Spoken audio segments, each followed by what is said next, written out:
Eu quero ler para você, como já está aí colocado no GC, no Evangelho de Lucas, num texto que começa a falar sobre avareza. E é um cara que pede a Jesus que dê uma ordem para que o irmão dele compartilhasse a herança com ele. E aí Jesus disse: quem foi que me constituiu juiz e partidor entre vós? Então lhes recomendou: tende cuidado e guardai-vos de toda e qualquer avareza. Essa coisa de é meu, não é teu, é só meu, é só para mim. Jesus disse: isso mata, não façam isso não. Não entrem nessa, isso tem consequências horríveis. Aqui entre nós tem um monte de gente brigando por causa de dinheiro, de herança. São pessoas que romperam relações por causa de grana. E eu só fico vendo. Eu, pessoalmente, eu não posso impor minhas convicções a absolutamente ninguém.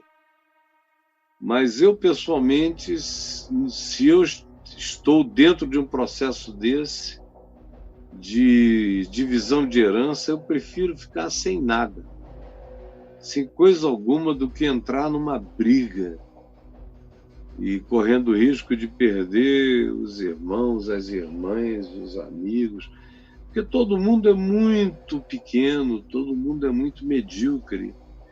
E deixa eu dizer uma coisa para você. Às vezes a gente olha para uma família, está tudo bem.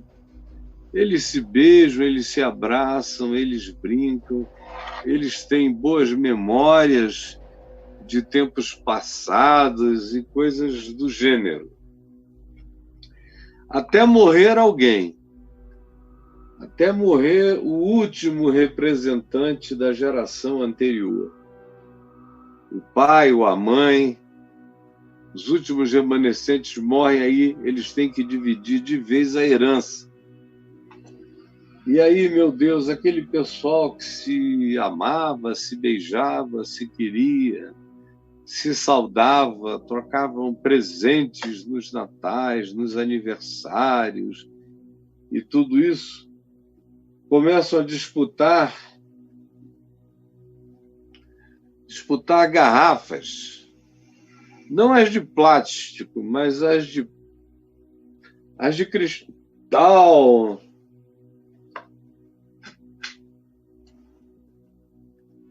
Começam a disputar os objetos, não esse aqui de porcelanazinha barata, mas aqueles de porcelana chinesa, ou os canecos de prata com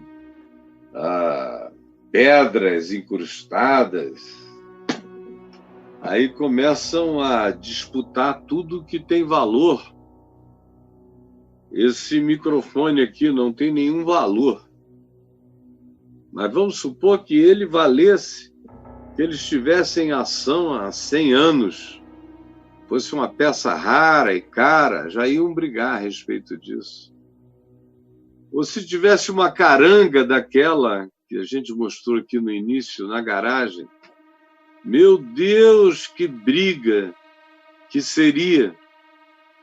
Ou se tivessem que dividir um apartamento no qual todos viveram, foram criados, não só eles, mas gerações e gerações antes deles, criados ali. O lugar devia ser até preservado como um museu familiar de tanta história que tem. Mas não. Aí começam as brigas para dividir e vender. Só porque se não venderem, ninguém fatura uma grana. O dinheiro é divisível, aquele apartamento não. E aí as opiniões também são divergentes e começam as brigas.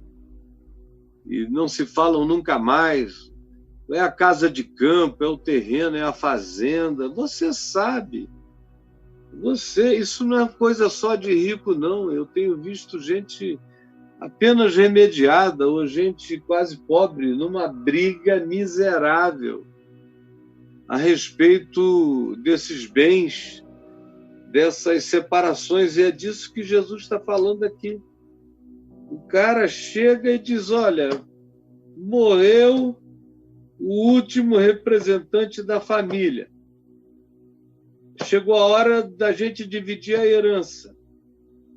E eu peço que tu deis uma ordem, ordena meu irmão que reparta comigo a herança. Devia ser o irmão mais velho, que tinha direito à porção dupla, dobrada da herança, como era lá o direito em Israel naqueles dias. Esse aqui deve ser o irmão mais novo, dizendo: mas eu não acho isso justo. Por que a gente não divide no meio? Metade para cada um. Dá uma ordem para que seja assim. Jesus multiplicava pães, peixes, comida. O cara queria que ele agora dividisse propriedades. Aí Jesus disse: olha, quem foi que me constituiu juiz e partidor entre vós? Essa é uma tarefa que eu não assumo para mim. E o assunto prossegue, Jesus dizendo: tende cuidado e guardai-vos de toda e qualquer avareza, porque essas brigas por herança revelam as nossas avarezas, revelam os nossos valores e significados, o que a gente está disposto a tornar e transformar em objeto de briga e de questão, mesmo que a gente tenha que dividir a alma do outro, que a gente tenha que se dividir como família para disputar a propriedade daquele bem.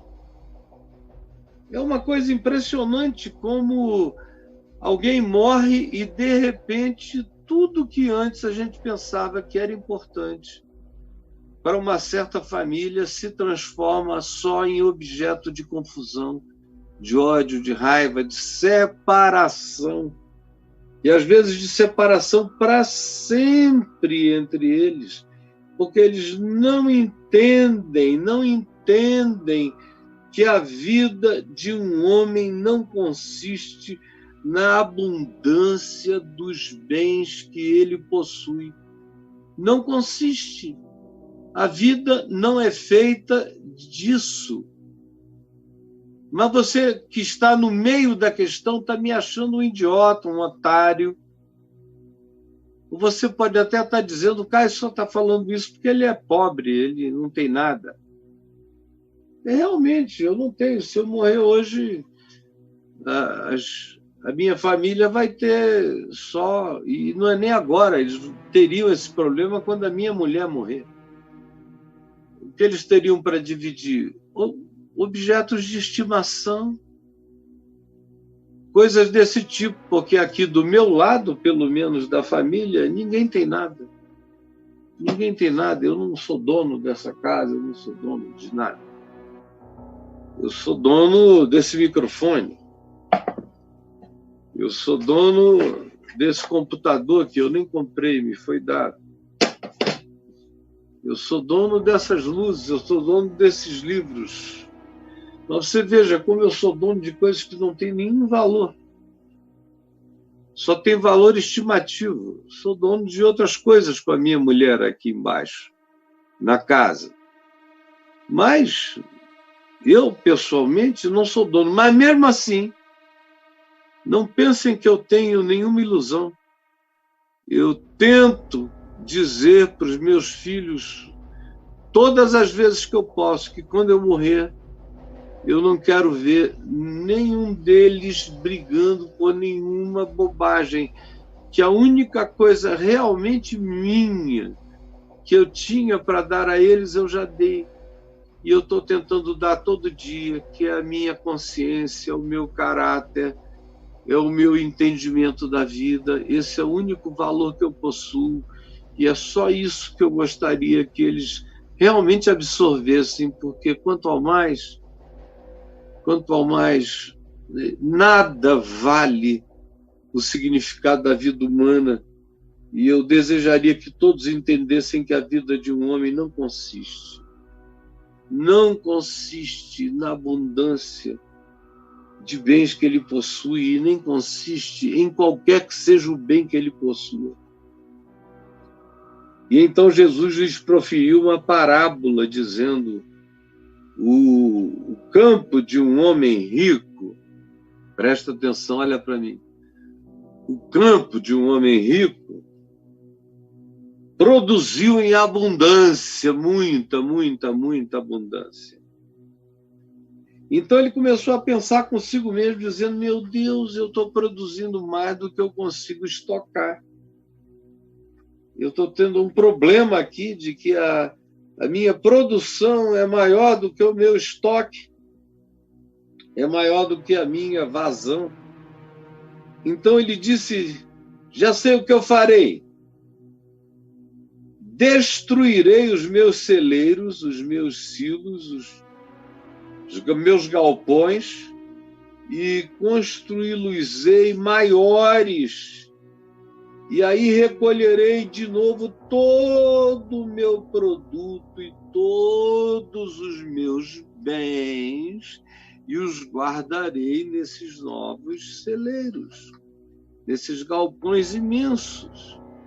Então eu direi à minha alma, quando eu olhar todos aqueles galpões prontos e lotados de bens que eu possuo, esse aqui é o cara com a personalidade do avaro mesmo, do avarento. O avarento não quer nem botar no banco, ele gosta de ter armazém que ele possa abrir e ver. Está tudo aqui. Ele gosta, ele é básico, ele é medíocre, ele é tosco. Então, quanto mais tosco seja o avarento, mais ele é daquele tipo que gosta de ficar pegando no que ele possui. Ele gosta de ter bens que ele possa enxergar. Ele detesta capitais imponderáveis, ele só gosta de capitais palpáveis. O avarento normalmente é assim. Então vem Jesus e conta essa história de que depois de estar tudo pronto, ele então diz: oh, minha alma, tens em depósito muitos bens para muitos anos. Que coisa linda! Você é um gostoso, você é um fofo, eu te amo, coisa linda, minha alma gostosa, alma de gente inteligente, assim, igualzinho você, né? Sua mulher que está assistindo aí ao seu lado não sabe nem onde enfia a cabeça, nem os seus filhos, de vergonha alheia, no caso, de vergonha de você, que diz isso: ai, agora chegou a hora de descansar, vou viajar pelo mundo, vou comprar aqueles vinhos caros, deliciosos, vou comer aquelas comidas que eu nunca comi, saborosíssimas, nos melhores restaurantes da terra, e vou me regalar, vou tirar as maiores ondas, eu vou entrar no meu iate com os melhores uísques e as melhores comidas, me sentindo gostoso, entendeu? Me sentindo gostoso. Não sei nem aonde enfiar tanta grana, tanto bem. O que eu tenho, se eu vivesse mais 20 vidas, 30 vidas gastando, eu não conseguiria nem chegar na metade. Tamanho é a quantidade de bens que eu tenho. E olha, eu conheço, mas não é pouca gente não, é muita gente que de fato tem assim e vive assim. E se ama assim, por essas razões, por essas conquistas. O cara se acha extraordinário. Ele faz até curso de coach, para aprender a fazer isso e a saber o que fazer com essa grana para tirar essa onda. Para tirar essa onda, você vai me dizer que nos dias atuais você não conhece ninguém assim. E não conhece ninguém que dê aula disso. Hoje em dia a gente aprende isso, tem aula disso, entendeu? Eu acho tudo muito doido, porque no final, olha só o que o verso 20 diz, que Deus lhe disse, esse é um negócio muito forte. Quando Deus diz para a gente uma coisa como essa que você vai ouvir agora, porque eu quero ouvir Deus me dizer algumas coisas, mas não essa aqui. Eu quero que Ele me diga, entra, servo bom e fiel, foste fiel no pouco, sobre o muito eu te colocarei. Isso aí eu estou afinzão de ouvi-lo dizer a mim. Quero que Ele me diga, bem-aventurado tu és, Caio, porque tu consideraste como bens maiores na vida aquilo que se pode carregar no coração e não no bolso. Entra, Caio, toma posse. Eu quero ouvi-lo me dizer que na casa do meu pai eu tenho muitas moradas. Eu quero ouvi-lo me dizer que eu posso ficar tranquilo, porque eu não passarei necessidade, nem a minha descendência mendigará o pão. Para mim está de bom tamanho. Eu quero ouvi-lo me dizer que, porque eu não busquei os primeiros lugares para mim nessa vida, ele decidiu me honrar do ponto de vista não só terreno, mas cósmico e transcósmico e em outras dimensões, e me colocou nos assentos sublimes em Cristo Jesus. Isso eu quero que ele me diga. Eu quero ouvi-lo dizer, Caio, senta aqui juntinho de mim, porque você lavou os pés dos irmãos, dos servos, dos meus filhos, você cuidou deles, você sarou as feridas deles, você gastou a maior parte do seu tempo tentando ajudar os angustiados a encontrarem sentido para a vida. Então, senta aqui do meu lado, bota a cabeça no meu peito. Isso eu quero que ele me diga. Sinceramente, você não quer, não? Agora, o que ele diz para esse homem bem-sucedido, esse homem que você faz cursos para aprender a ser como ele, para ter a glória dele, para ser o vitorioso, como a garotada hoje em dia diz, não é? Já não é mais nem um palavrão, já é um predicado. É o famoso fodão. Você é o fodão. Eu acho essa expressão tão engraçadamente patética. Você é o fodão. Aí, na hora, se derem a notícia para o fodão de que ele está morrendo e que o câncer dele é no pâncreas e não tem transplante, aí você vê o fodão tremer nas bases, se desesperar na mesma hora. E aí não tem curso de coach que ele faça, que o ajude, que o levante, que o ponha em pé. Ele está precisando de um recurso maior do que essa brincadeira. E o que Deus diz para esse cara em particular é o seguinte: louco, louco, louco. Se Deus te chamar de louco, você receber um diagnóstico desse da tua mulher, não é nada. Dependendo da mulher, pode ser até um elogio. Do seu marido, louca. Do seu filho, louco, velho, tu é um louco. do seu amigo avarento. Ah, você é um louco, como é que um cara vive como você? Eu já fui criticado inúmeras vezes por gente que diz que eu sou um cara sem ambições. Sem ambições. Porque tudo que eu fiz na minha vida e tudo que é onde eu estive na minha vida, você pode ter certeza, eu cheguei lá sem ambições. Outros desejaram a minha presença ali, me convidaram, mas eu mesmo não alimentei esse sonho no meu coração. Acredita nisso? Se não acreditar, não tem problema. Daqui a pouco a gente está diante da luz da eternidade e você vai saber que é verdade. Que é verdade.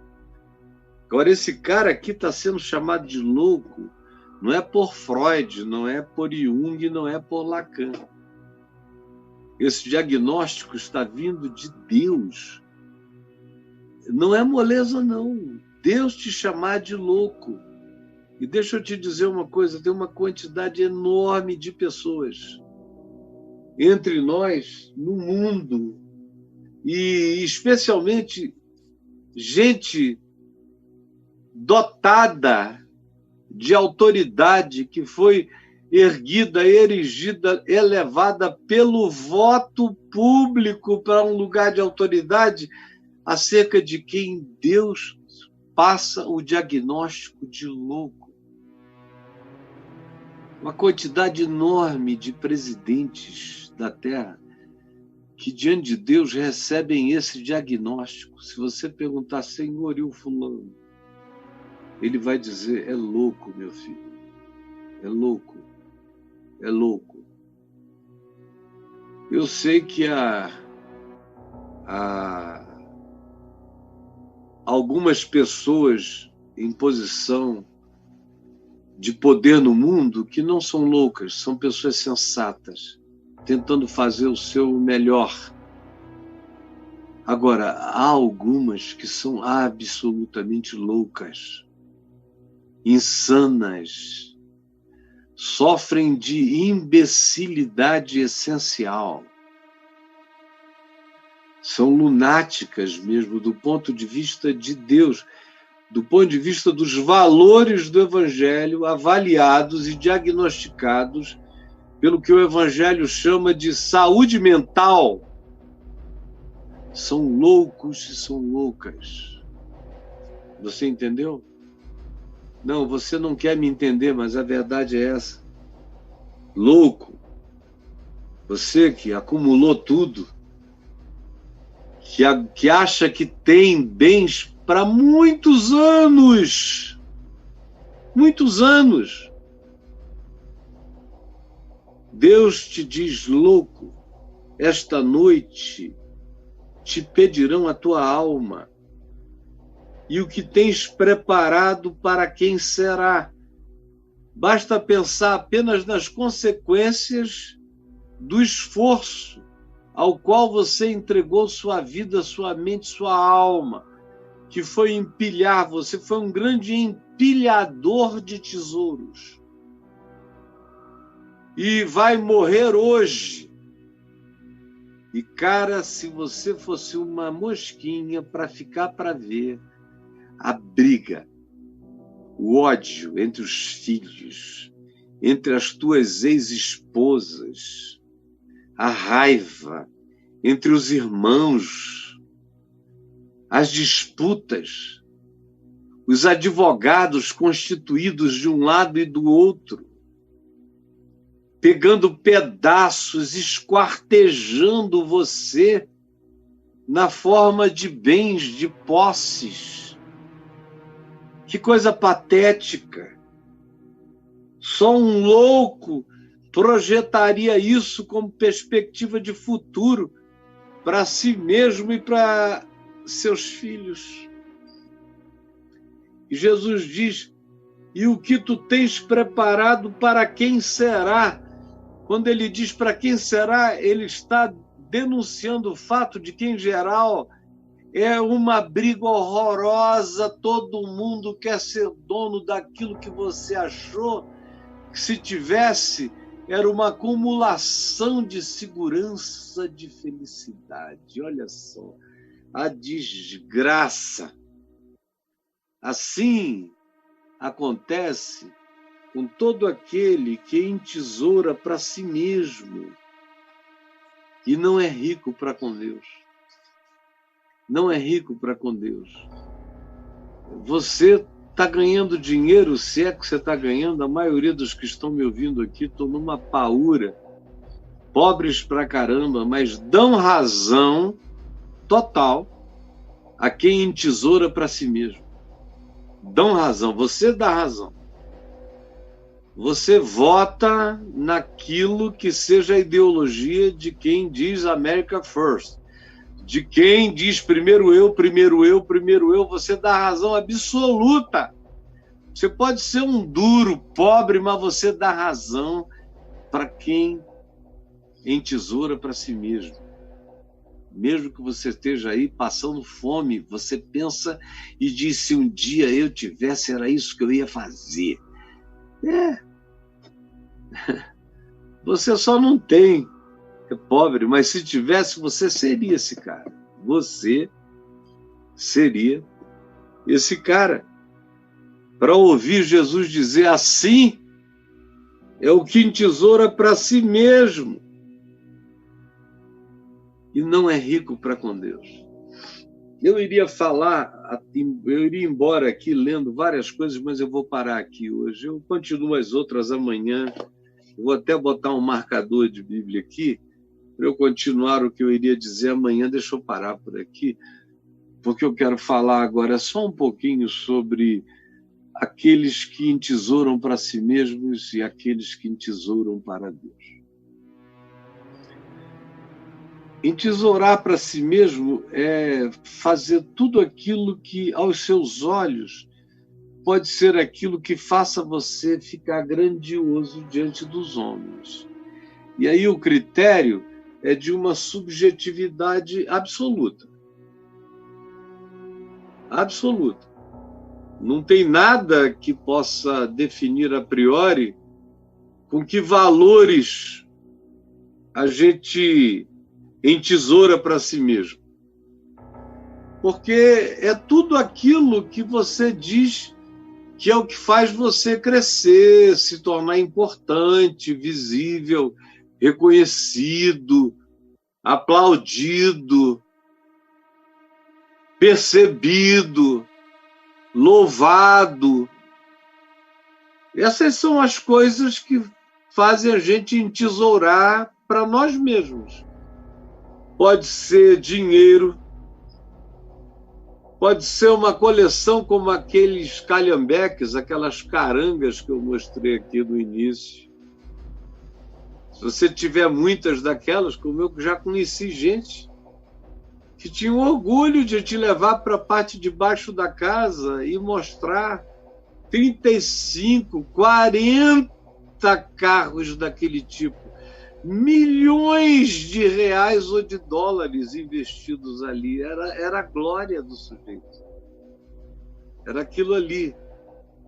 Agora, ele negociava com a empregada dele centavos em relação ao que ela iria ganhar.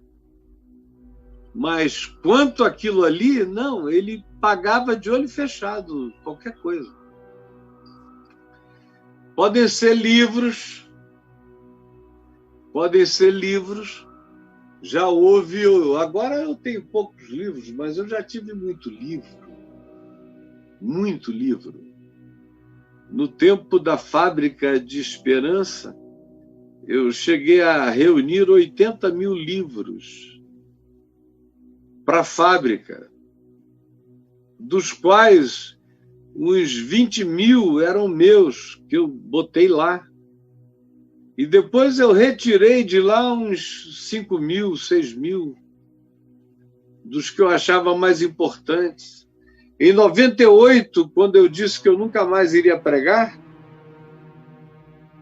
teve muita gente querendo comprar meus livros, porque de fato são livros raros, de autores que hoje em dia você já nem acha mais muitos deles. E naquele tempo, Mais ainda, tinha gente que dizia: você tem um tesouro em livros aí. E só porque são seus, valem muito mais. Como teve gente que comprou coleção de fitas minhas, não vendidas por mim, mas colecionadores que até então colecionavam 20, 30, 40 mil fitas de mensagens minhas, venderam por valores altos. Eu tenho um amigo que comprou uma coleção de fitas cassete minha, porque ele ficou com medo de nunca mais me ouvir na vida. Ele comprou por uma grana enorme e mandou preparar uma sala imensa e encheu-a toda com as minhas fitas cassete, de áudio e vídeo cassete. É um tesouro, dependendo do que você atribui. Agora, o pessoal é mais básico mesmo, né? O pessoal acha que a única coisa que entesoura, faz você ter aquilo que seja valor para você, é grana acumulada, guardada. Isso é o que faz você entesourar para si mesmo. Tem uns que são mais subjetivos, não tem esse tesouro todo, mas ele diz: eu tenho 5 faculdades, 2 mestrados, 2 doutorados, um pós-doutorado. Esse é o meu tesouro. Ele mostra aquilo ali, bota logo na porta da casa. É um cara meio Decotelli, assim, nas apreciações de valores dele.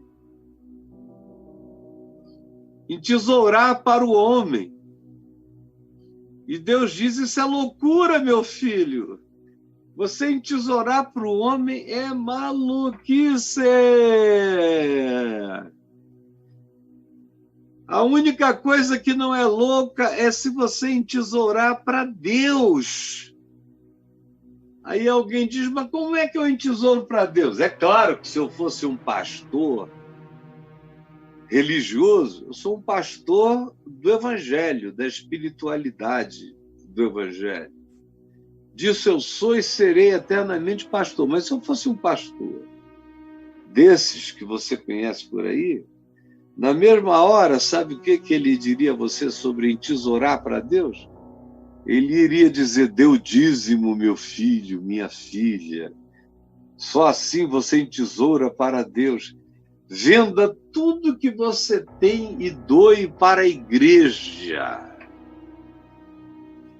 E se depois você quiser saber como os seus bens estão bem guardados, visite a minha casa na Flórida, que você vai ver um iate bem parado na porta da minha casa, no canal. Aí você vai ver como eu estou guardando o seu tesouro para Deus, muito bem guardado.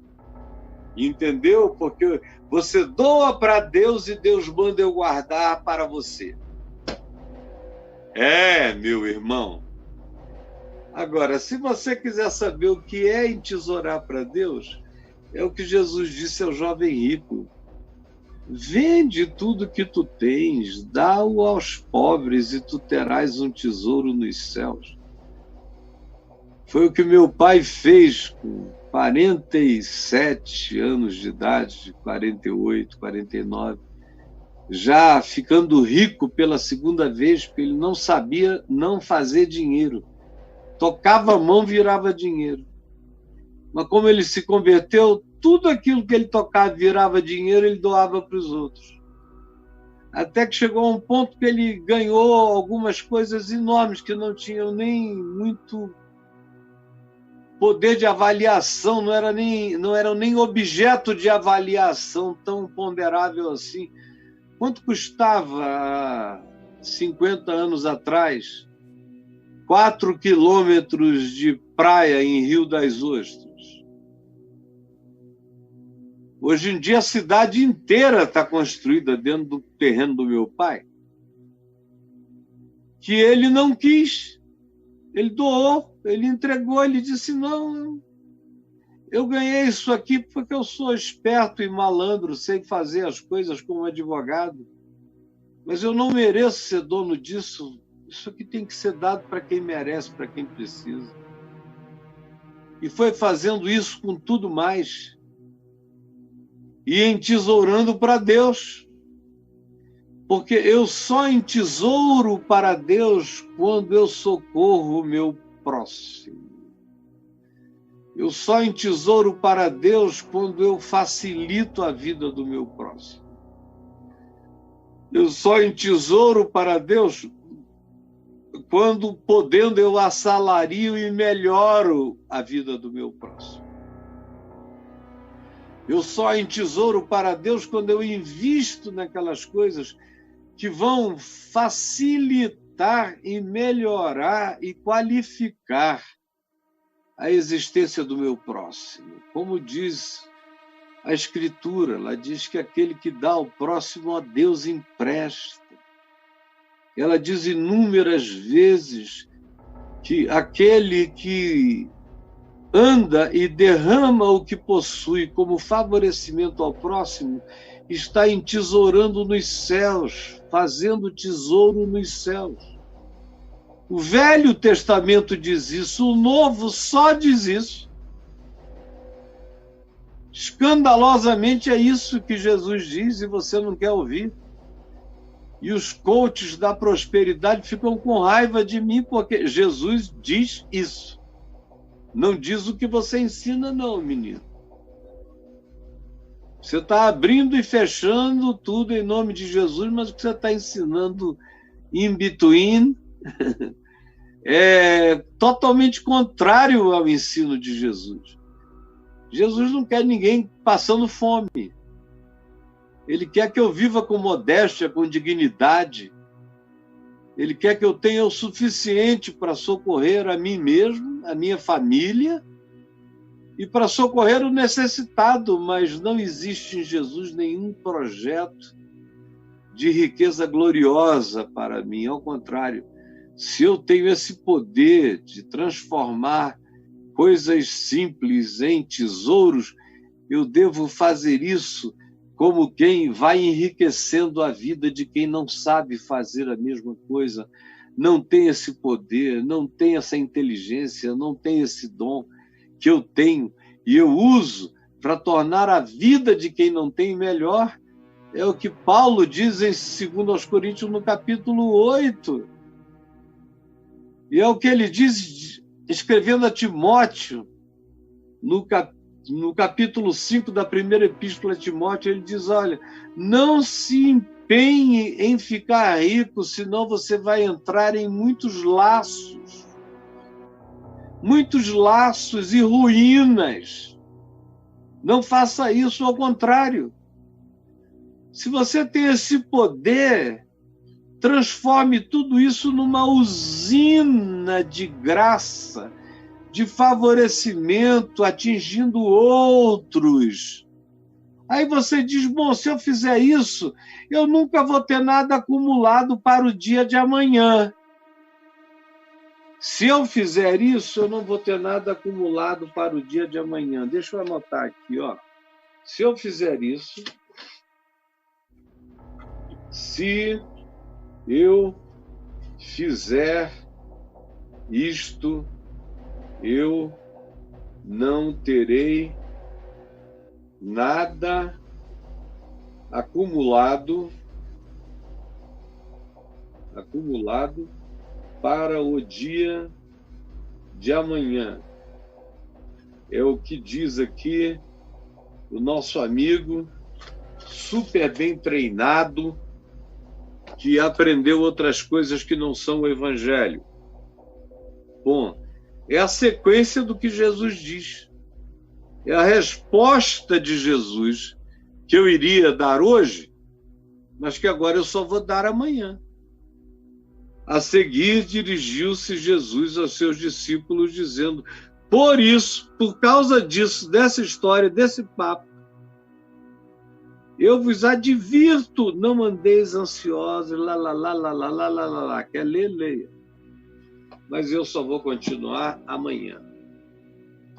Jesus, tu sabes em que tempo nós estamos vivendo. como o evangelho se tornou numa peça romântica idiota, como tudo isso que eu faço aqui é idiotice para a maioria. E para aqueles que são os professores, os mestres da riqueza, que ensinam como você planeja a mente para ganhar dinheiro, quais são as palavras que você tem que dizer, com que atitudes você tem que enfrentar, quais são as expressões chaves que você tem que usar e que atitude e espírito você tem que praticar para você ser cabeça e não cauda e ser sempre aquele que lidera, que quando chega, já chega determinando os ambientes. Totalmente diferente de Jesus, que disse: não tente determinar os ambientes, senta lá atrás, fica quieto, deixa o outro te chamar para frente. Não busque aparecer assim, não acumule. Ou seja, tudo diferente do que está sendo ensinado e ensinado em nome de Jesus, de um Jesus que não tem nada a ver com Jesus. Por favor, permite que essa palavra esclareça e ilumine alguns que podem até me perguntar: mas que mal há em que eu fique rico, Caio? O problema não é você ficar rico, o problema é você. Eu conheço umas poucas pessoas que podem ficar ricas, mas não é o seu caso. Você é bobo, você é bobo.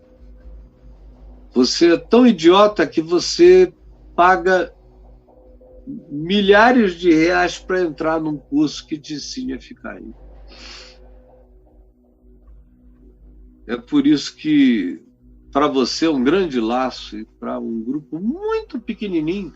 E, em geral, esse grupo que fica é um grupo que nem buscou, que só sabe naturalmente ficar. Mas você gasta milhares e milhares de reais nos Estados Unidos, de dólares, para aprender a ficar rico no papo, controlando os outros, na hipnose, na sugestão e no controle mental. É ou não é verdade? Por isso, se você prospera, você acaba se dando muito mal.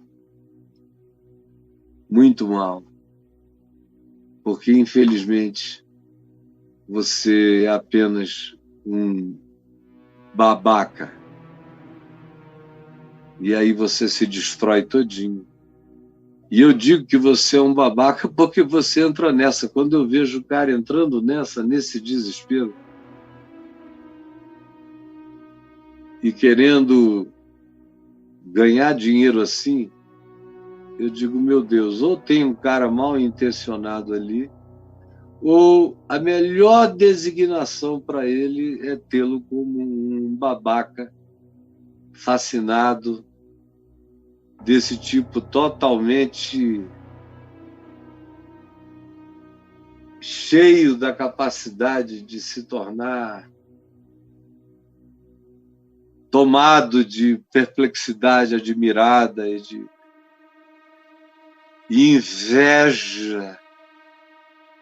inveja que foi transformada num sentimento bom, como outros dias eu vi alguém dizendo: não perca a sua capacidade de ter inveja, porque a sua inveja vai lhe ajudar muito, muito. Aí eu digo: I rest my case, porque é tudo o oposto do que Jesus e o Evangelho ensinam. Só que agora isso está sendo ensinado não mais em igrejas neopentecostais. O pessoal diz: por que os neopentecostais é que tem que ficar com a grana toda?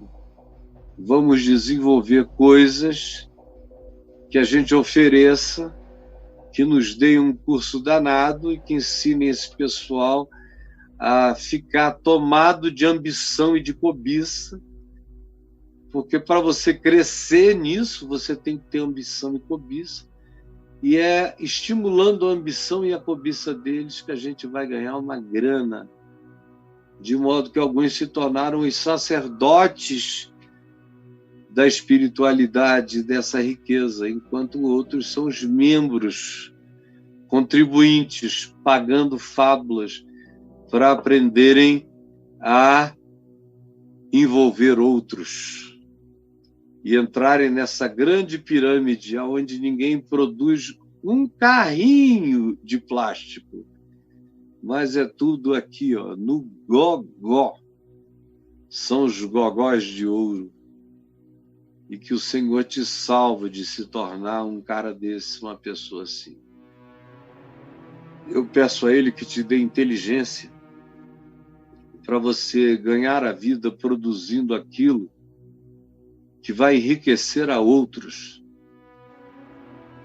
Como eu gostaria que você se transformasse em médico, em enfermeira, em cientista, em físico, em geneticista, em biólogo. Como eu gostaria que você se transformasse num grande engenheiro, você aprendesse as novas engenharias. Como eu gostaria que você prosperasse oferecendo ao mundo recursos palpáveis, recursos concretos, recursos que possam facilitar a vida na Terra. Quem me desse você prosperasse porque você desenvolvesse cada vez mais máquinas de eletricidade que funcionassem dentro da própria casa.